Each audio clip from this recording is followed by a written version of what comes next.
Colonel Klupov stated that all the goals set by Russia had failed. He reported that the Zetniks demanded complete denazification and demilitarization, but everything turned out the opposite.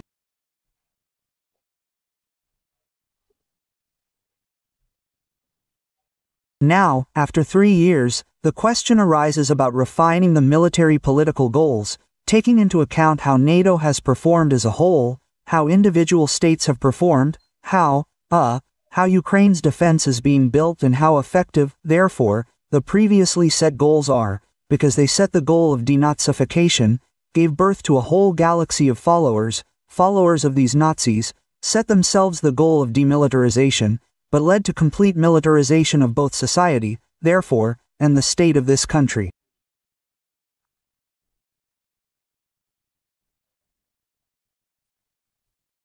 Kalashnikov noted that a turning point has approached. He reported that Russia has encountered enormous problems that could ultimately lead to its collapse.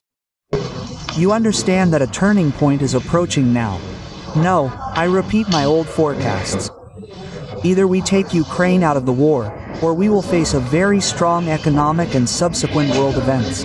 Draw your own conclusions. Apta Ladanov said that Russia urgently needs to prepare 1 million occupiers and take them by numbers, which Kalashnikov disagreed with. The military blogger explained that in this case the economy will not withstand and Russia will fall. Zetnik insists that they do not need a large army, but good command and ingenuity, which is inherent in Ukraine. I heard what the respected Aptaranich Ladina, general, said, that 1 million people need to be put under arms in connection with these events, now the current ones. Well, I would still object to him, because in the current state of the economy, which has not been transferred to the rails of military socialism, the State Defense Committee has not been created. In the current state of the economy and management in the Russian Federation in general, this 1 million people, if you call them now, it is simply that which will overturn the economy of the Russian Federation. And after all, it is not the masses that should fight, Aptarovich, but the mind, the ingenuity that should be learned. It would not be a sin to do so in this case. But not the masses to crush, but as they say, ingenuity and such futuristic weapons. Zetnik stated that the situation is not developing for the better for Russia, hinting at a possible revolution. We must stick together, because the situation is going on now, it is developing absolutely not for the better for us. Very, very turbulent processes may also begin within the Russian Federation. Regarding the arrest of Mikhail Polankov, call sign Krustalik, author of the Telegram channel Soldatskaya Pravda, Pyotr Mikhail was voicing very inconvenient things. Inconvenient truth, which is on the edge, very on the edge with discrediting. If there was a person, an article would be found. Well, here is the same case. The purges of angry Z-patriots continue. Gherkin's associate Mikhail Polankov, who also supported the war against Ukraine since 2014, recruited Russian mercenaries and sent them to participate in hostilities in Donbass, but at the same time opposed the current government, was arrested. He was detained by military police, who knocked down the door of his apartment and handcuffed him, because he is considered a deserter. Come on, open up, I'll break too. Open up. Open the door. Come out. Come out. In 2022, he managed to fight, but his heroism did not last long. After all, having seen a real war with his own eyes, he decided that he had enough and that he had already paid his debt to his homeland. And he recorded an appeal in which he stated that his contract was over and simply left for Moscow, and also asked his subscribers to send him money. After all, because he is listed in the army, he cannot get a job. Today, November 16, 23, my 1-year contract with the Ministry of Defense of the Russian Federation ended, and I consider myself free in all my actions. Perhaps, the Ministry of Defense will bring me there or try to challenge my actions, yes, since at the moment I am unemployed, and I cannot get a job, because I have not yet been dismissed from official service. Here, under each publication on my channel, or rather, not under each, but under each publication that can be regarded as intellectual property, in addition to the sign-up banner, a support banner has now appeared, and that is the whole point of these hooray patriots. After all, they were the ones who shouted the loudest that Russia needed to start this war. But in the end, most of them didn't go to defend it, and some fled at the first opportunity. But it's impossible to just leave the armed forces, because the contracts are valid indefinitely until the end of the so-called SVO, which is why he was accused of unauthorized abandonment of the unit. And now two scenarios await him, either a term of 5 to 10 years, or a bloody assault. But that's not all. He is also accused of fraud, because he created a project where he allegedly searched for missing soldiers, collecting money from Russians. But he did not provide any reports on his actions. He also published videos discrediting the army, which were used by Ukrainian media. But it's obvious to everyone that collecting money is not the main problem, because many Z-bloggers loyal to the authorities are doing this. It's all about his posts, where he talked about Russia's war crimes and directly criticized Putin. It immediately seemed to me that Putin and Biden were talking about the final collapse of Russia, in order to destroy it. They do not want victory, they need either the destruction of each other, or the final collapse of Russia. Yes, that Putin is working in cahoots with all these comrades. The European Union, they're in America and so on, works for this. Putin is an accomplice in the murder of our country.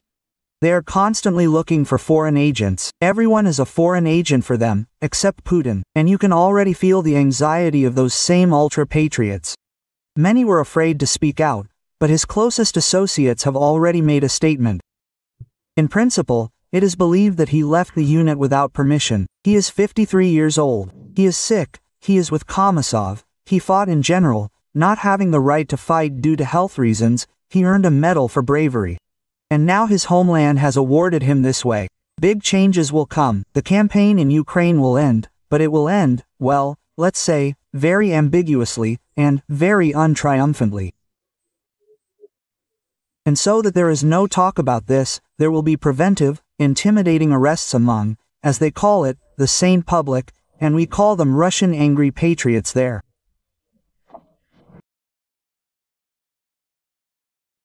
Klopov openly admitted that all the goals set by Russia since the beginning of the invasion have failed. The Zetniks demanded the complete denazification and demilitarization of Ukraine. However, the reality turned out to be the opposite. Ukraine has grown stronger, and Russia is getting deeper into a protracted and exhausting war. Military blogger Kalashnikov stated that Russia is facing enormous internal and external difficulties that could lead to the collapse of the entire system. Against this background, Aptia Ladanov proposed a radical solution to urgently mobilize 1 million people. However, Kalashnikov opposed this idea, arguing that Russia's economy simply cannot withstand such tension. He noted that the country does not need a huge army, but rather a high-quality and intelligent command, which Ukraine has. He also added that the situation is getting worse for Russia, and if everything continues in the same spirit, the country may face not just a military defeat, but an internal social explosion.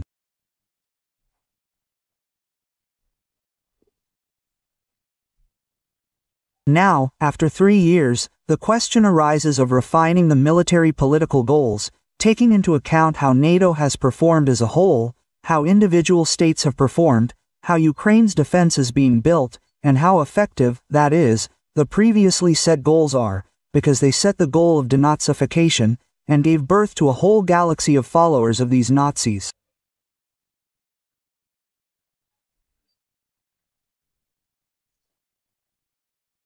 They set the goal of demilitarization, but led to the complete militarization of both society, that is, the state of this country. You understand that a turning point is approaching.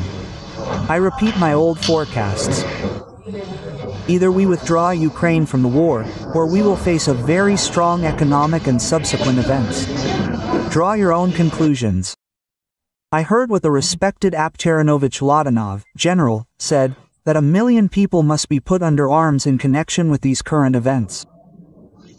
Well, I would still object to him, because in the current state of the economy, which has not been transferred to the rails of military socialism, the State Defense Committee has not been created.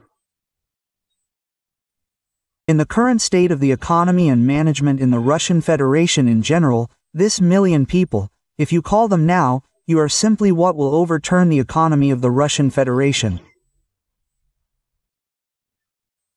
And it is not the masses that must fight, Aptarovich, but the mind, the ingenuity that must be learned. I did not row to do this in this case. Well, not to crush with the masses, but as they say, with ingenuity and such futuristic weapons. We must stick together, because the situation is now developing in a completely not the best direction for us. Very, very turbulent processes can also begin inside the Russian Federation. Российское телевидение показывает кадры якобы интенсивного и успешного наступления. Однако, по словам Клупова, это совершенно не соответствует реальности. Панкин продемонстрировал ту самую яркую картинку, о которой говорил Клупов. И все-таки зетникам по-прежнему нужно хоть какое-то доказательство их выдуманного успеха. Они отчаянно ждут, что оккупанты сделают что-то, что могло бы порадовать зет-патриотов. Они мечтают, чтобы в Украине произошло нечто масштабное, чтобы можно было продемонстрировать победные кадры по телевидению. Циничный Панкин, не скрывая удовольствия, разглядывает фотографии разрушенной херсонской администрации и открыто говорит, что хочет видеть еще больше таких снимков. При этом ни он, ни другие зетники не упоминают о том, что удары наносятся по гражданской инфраструктуре. До сих пор не укладывается в голове, как можно радоваться чужой боли и разрушениям. Но именно это, по словам ведущего, вдохновляет россиян. А Калашников продолжает предлагать свои идеи ведения боевых действий. Пожалуй, в одном он все же прав. Украина продолжает ткать паутину, в которую Россия неизбежно встрянет. Оценивая положение на фронтах за истекшую неделю, можно сделать вывод, что фронт, независимо от того, что вот радужная картинка у нас, радужная не в том смысле, такая перспективная картинка у нас, значит, на телевизионных экранах, на самом деле фронт находится в определенной степени стагнации. Вот. Не видно каких-то серьезных активизаций на каком-то либо из направлений. Как двигался фронт таким ползучим наступлением, так и продолжает двигаться. Ну, с одной стороны, это хорошо, а с другой стороны, продвижение достаточно медленное. Мы настолько сильно устали от отсутствия каких-то громких новостей из Украины, которые бы, немножко нас порадовали, что действительно продвижение-то оно идет. Да, мы постоянно говорим о том, что вот-вот подойдем к Сумам. И не только к Сумам. Каждый день сообщается о взятии новых населенных пунктов. Но так, чтобы это встряхнуло действительно и разбежалось по всем интернет-СМИ, в том числе и телеграм-каналы, таких новостей давным-давно не было, которые порадовали каждого русского человека, да, каждого патриота России. Информационная поддержка того, что происходит, она же, мы все понимаем, очень важна. У них вот есть чем похвастаться, что показать аудитории, да, вот эти вот, я имею в виду дымящиеся наши стратегии. Нам тоже, я имею в виду, надо что-то показывать. Должна быть какая-то картинка, чтобы вы не только у нас здесь, но и во всем мире видели, что там на Украине происходит самая настоящая жара. Вчера красивый кадр был, действительно красивый. Удар по херсонской администрации. Вот это я понимаю, вот такие кадры нужны, чтобы они разбегались по лучшим телеграм-домам, чтобы было что показать. И это бы нам лишний раз напоминало, что мы действительно продвигаемся вперед, что мы действительно настроены решительно. Штаб-квартира разведки. Это, в общем, то, что в Киеве на 4-м году войны стоит целым невредимым. Вот СБУ и ГУР, и там вот, собственно говоря, их руководители продолжают ткать паутину. On the Soloviev channel, they unexpectedly admitted that television is lying and showing an overly optimistic picture of what is happening at the front. After all, in reality, their advance is very slow and almost unnoticeable.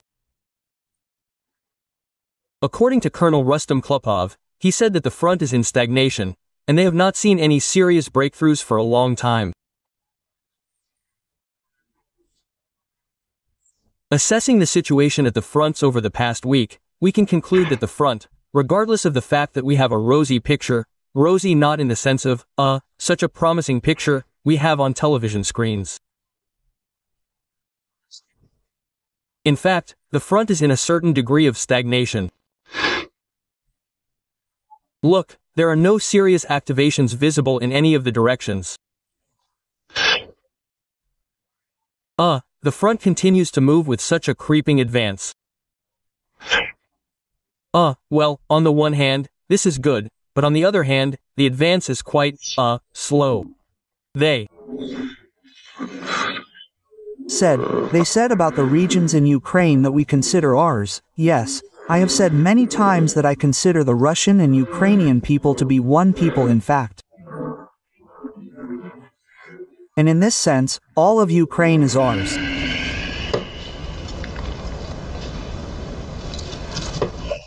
What the hell is this brave Arzesh? Russia has been trampling on the ruins of Donbass for 4 years and at the same time is preparing for war with NATO. And now a new scare tactic has appeared on their television, namely, war with Europe by 2030. More and more Russian military experts are expressing concerns about the Kaliningrad region and are worried that a real blockade awaits the region. A major conflict with Europe awaits us ahead, so now we are only preparing for it, judging by the trends that are happening. The situation is quite alarming. But there's another monkey with a grenade that is arming, and arming. These are the Europeans. They are really going to fight us there at least by 2030. Why are Estonia and the Baltic states really mining their borders, really laying dragons' teeth of? Of course they are, because sooner or later they will blockade Kaliningrad for us. The enemy has already announced that it is preparing for war with Russia by 2028 to 30. How will they achieve this? Either by blocking the Kaliningrad region, or by violating the rights of, the Russian-speaking population in the Baltic states, or by violating the rights of polar bears there, or it is not so important. It is not so important, but the goal has been set, the task has been set. Yes, the goal has been set to prepare NATO for war with Russia in 2020 to 30. Klopov is concerned that many are satisfied with at least this kind of offensive, which does not really correspond to the status of the second military force in the world, and called on the top leadership to change their approaches for a more effective introduction of military operations. Therefore, based on this, one cannot say, but it is necessary to once again raise the issue of changing at the front, changing this position. Maybe someone is happy with this, thank God, that at least we are advancing without any breakthroughs. We have talked a lot about the lack of space, the unmanned nature of the equipment, the role of artillery in a modern war of armored forces. But nevertheless, we also have a general staff, which leads both academies and research institutes.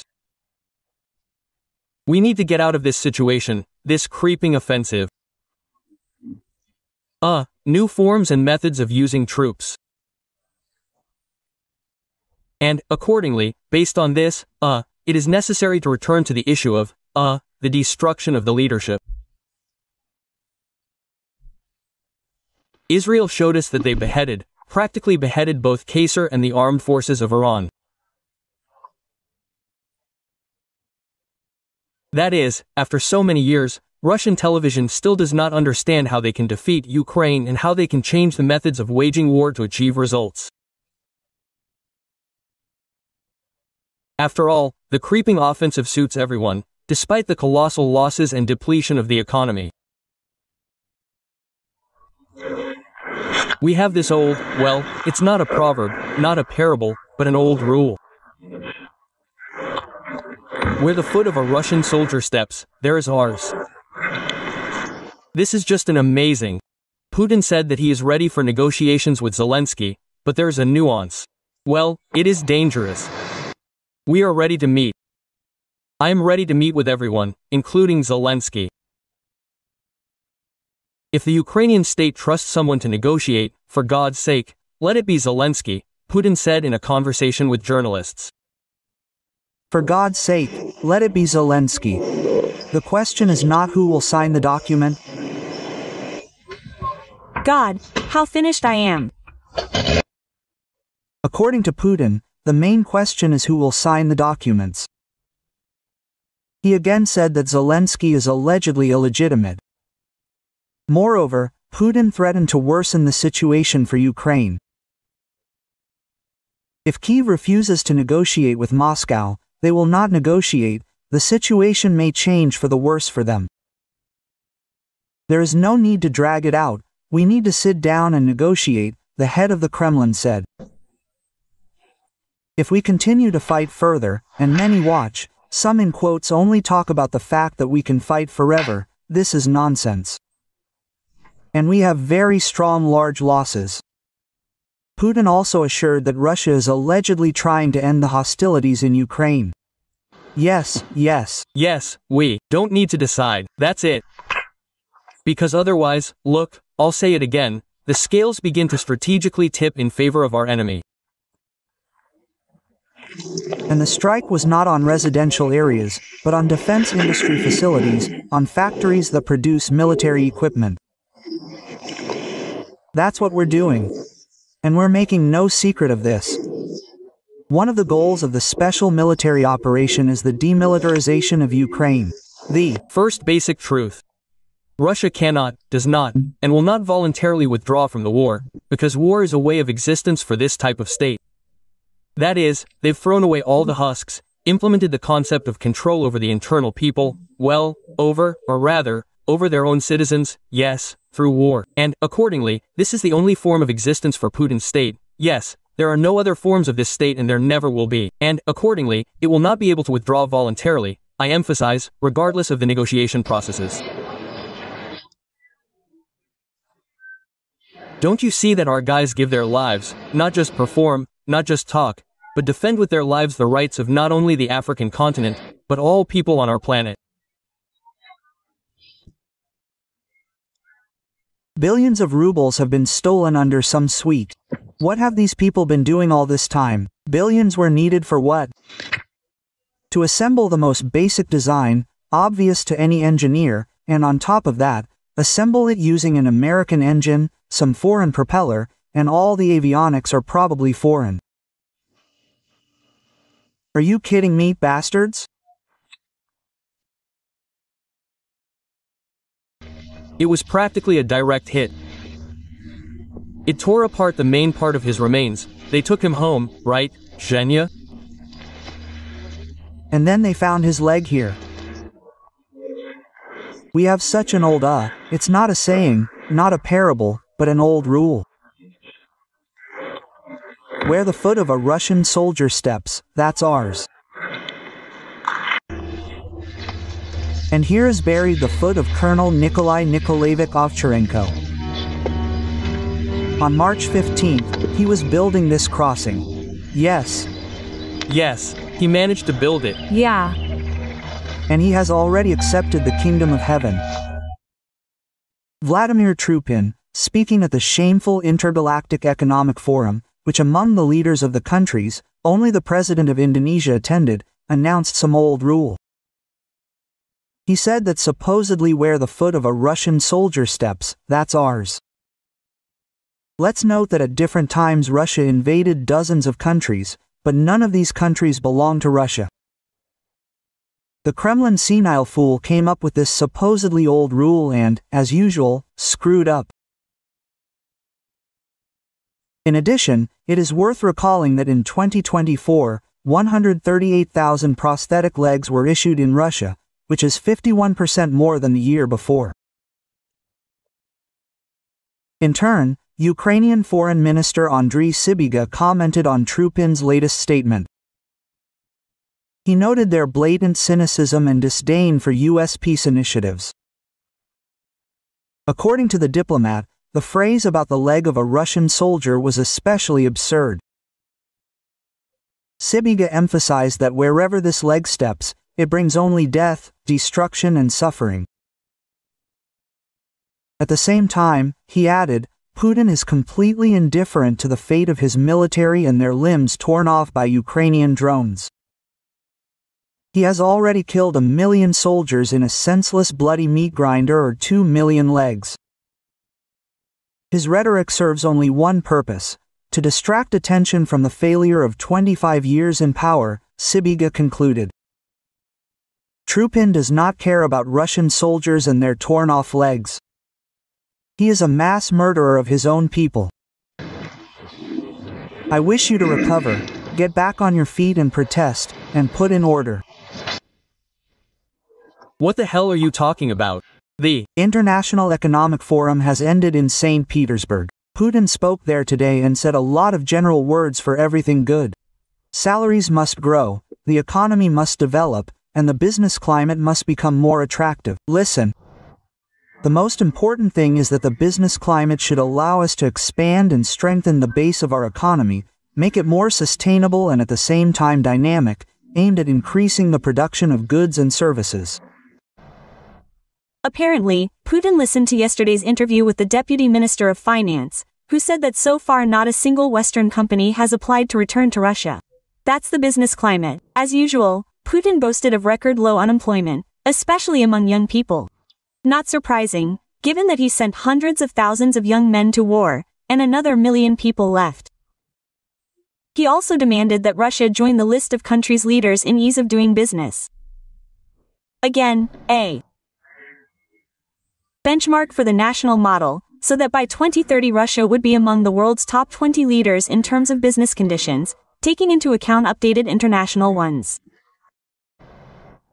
He first spoke about the top 20 back in the May decrees of 2012. According to them, our country was supposed to break into the ratings 7 years ago, when the decrees failed. Putin moved the deadline to 2024, and now he has moved it to 2030. He also spoke about the successes of the government and the central bank, thanks to whose efforts inflation in our country fell below 10%. Putin spoke about this as an incredible achievement, but, in fact, 10% is very high inflation. For comparison, in the EU last year annual inflation was about 3%, and this is still very high. At the same time, the real figure in Russia is much higher than the official one. As for the rise in prices, according to the project Prices Today, in 2024 food prices rose by an average of 22% and continued to rise rapidly in 2025. It is interesting that even Putin's own economists at this forum said things that were directly opposite to him. For example, Elvira Nabiullina said that the resources for growth have been exhausted. We are talking about the workforce, production capacity, money reserves in banks and the National Welfare Fund. These reserves are almost gone, and the country needs a new economic model. But United Russia Deputy, head of the International Budget, State Duma Committee Andrei Makarov argues that the economy cannot develop without normal courts and protection of property rights.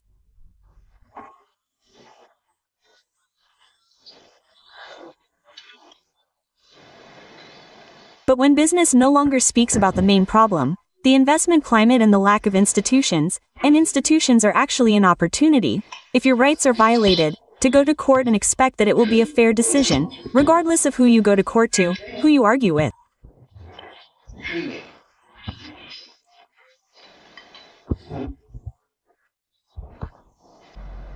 He went on there for a long time, arguing that those gathered talk about economic policy, but do not name the elephant in the room. And he himself did not name it, but I will help him. The elephant in the room is Putin's corrupt system. The war that devours billions of rubles and hundreds of thousands of people. This is lawlessness and repression against its own citizens. A war criminal wanted by the International Criminal Court says that the destroyed residential areas are a military facility. If your journalists saw how our entire residential areas were destroyed by our missiles, they would hardly be able to tell you anything about it. They would not have survived. There's enough work for psychiatrists here for 100 to 150 years ahead. If they saw anything, they saw it from the sidelines. And the strike was not on residential areas, but on defense industry facilities. War is peace, freedom is slavery, and the destroyed 9-story building is the defense industry.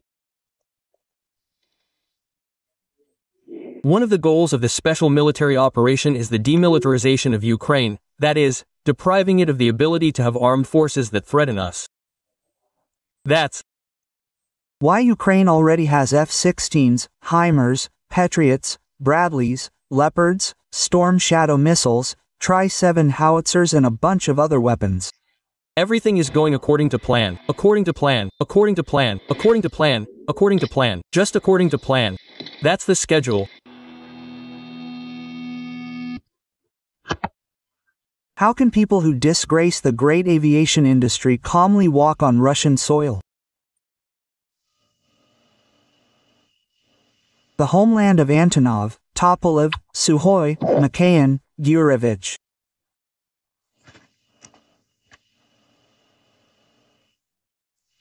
And now someone appears and says, well, here and their billions, they're billions. It didn't work to annul the diplomas. You are not aircraft engineers, you are not designers, you are a disgrace to the people, you have disgraced the country.